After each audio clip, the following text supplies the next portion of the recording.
Hello, this is Ken Ferrie with this week's Boots in the Field report. Man, we had a great field day. The weather was perfect, the crowd was big, and they were really into the day. As expected, we did ruffle a few feathers as we talked about nutrient regulation and the truths about carbon and cover crops. We had a great dialogue in cleaning up what some of the myths dealing with cover crops and what that difference between a financial ROI and each farm's true ROI when it comes to cover crops. We had great feedback in our discussion on what the limitations are for cover crops to clean up the nutrient loss. And to Janine and Katie's surprise, no farmers were wounded when we supplied them with hatchets to do in-field root dissections. Out in the fields this week, we continued to monitor pollination. In some areas, we continue to spray for silk clipping. I've been receiving pictures from guys running ground rigs where the hood and the windshield are just covered with rootworm beetle. I've fielded several questions on why so many rootworm beetle this year, especially that northern beetle. And this is when our sticky traps last year indicated that we would have little or no pressure.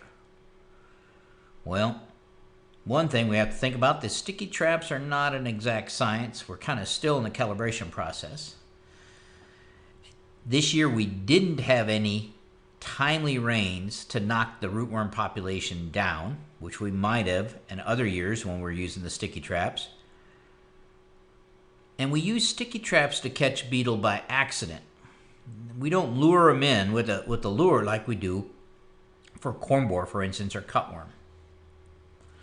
The other thing is many fields are experiencing more and more northern rootworm beetle, the green beetle. Now this beetle has extended diapause, meaning the eggs that lay in the ground, they can be there for 2 years before they hatch, which those eggs that were in the ground and didn't hatch last year wouldn't show up on our traps. And we may have to think about this as we continue to build pressures here in Illinois with the northern. We may have to give that northern rootworm beetle on our sticky trap a value of 2 or 2.5 or something like that, meaning that we're not seeing the whole picture when we're just seeing this year's hatch coming out of there. Now, beetles can move from neighboring fields, especially if they're pumpkins. Some of these pumpkin fields are having trouble this year with disease, so the beetles are moving early. You could have a farmer next to you has a blowout in his beetle population that could spread across. The biggest thing to look at when we have large amounts of rootworm beetle on non-traded corn is to look below ground. Do some digging and see if these are homegrown. How much damage did they do to your root system? And that's going to give you tips on how you move forward. So my advice is do some root washes right now and identify if these beetles came from your field or moved in from a neighboring field. If you're seeing a lot of rootworm pressure and you're seeing a lot of damage on your root, whatever you're doing to manage the rootworm event, whether that's non-GMO or double pro or whatever, you're going to have to do something different for next year. Or if it's mainly northern beetle, you got to do something different from 2 years from now. This week we started to see some fields running out of nitrogen in those heavy rain areas.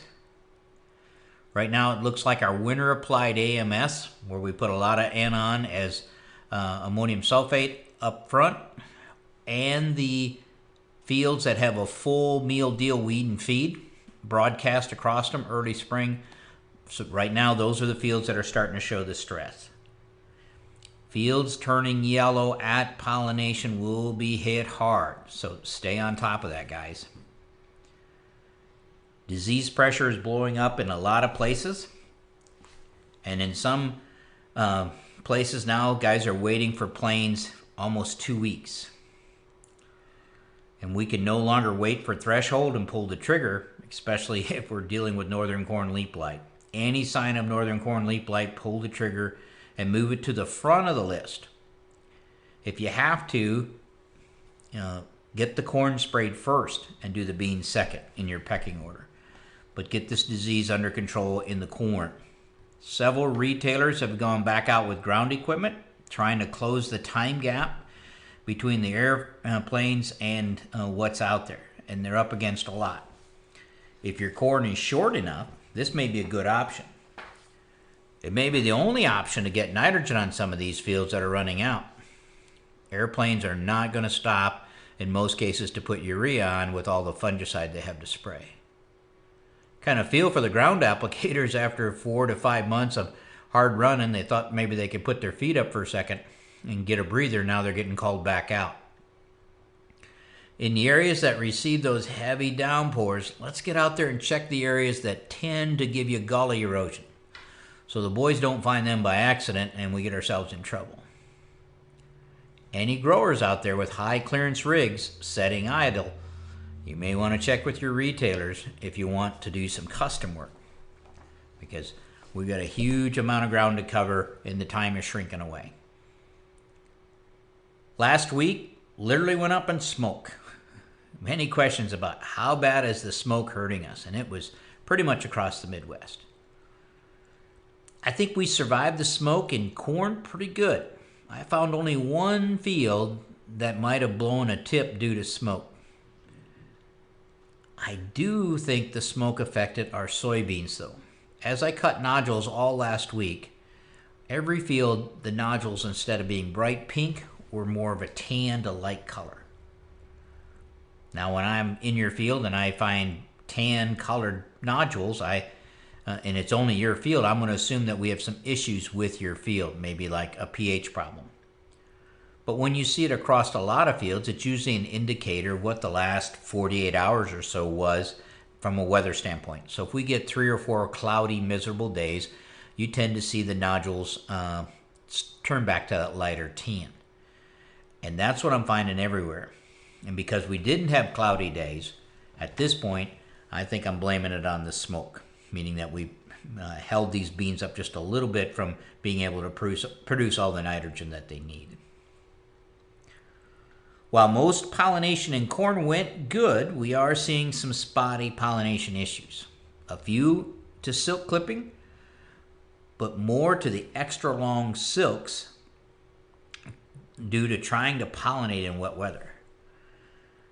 This week in a field I measured silks 9 inches long, and pollination in that field was kind of spotty.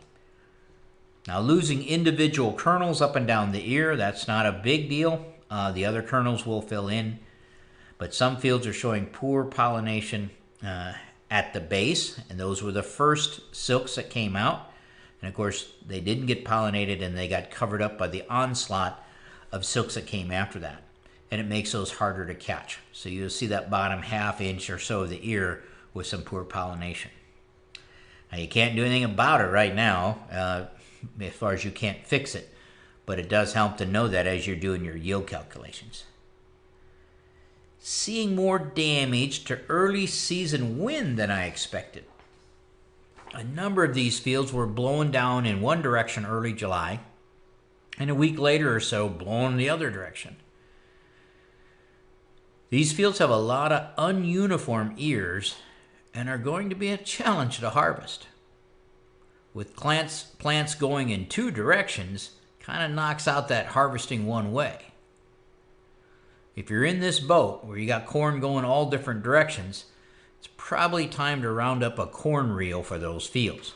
I'm sure COVID's going to make them short as well as it makes everything else short to find, but they're going to want to break off at the gooseneck, and it's going to be hard to feed them into the combine. So a reel there is not a bad idea to round one up if you don't have one already.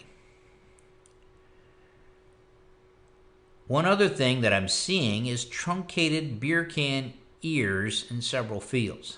Not a huge issue, but noticeable as we do our yield checks.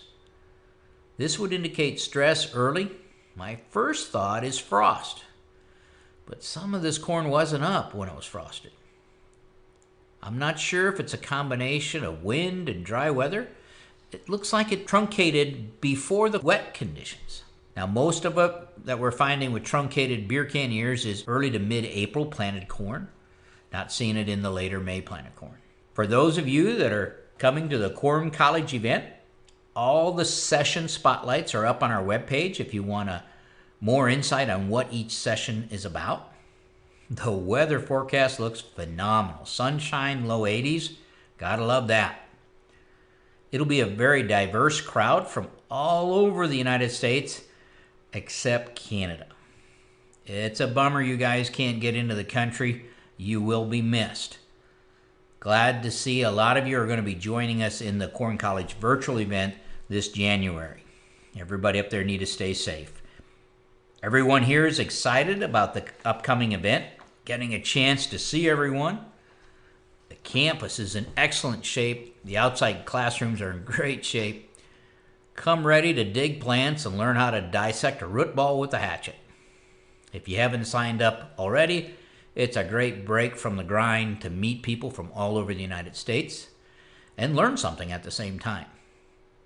Come ready to be challenged on what you thought you knew about cover crops. Looking forward to seeing you guys August 3rd and 4th. To stay up to date, check out our website at croptechinc.com and subscribe to our podcast, Boots in the Field Report. Keep her safe, keep her moving.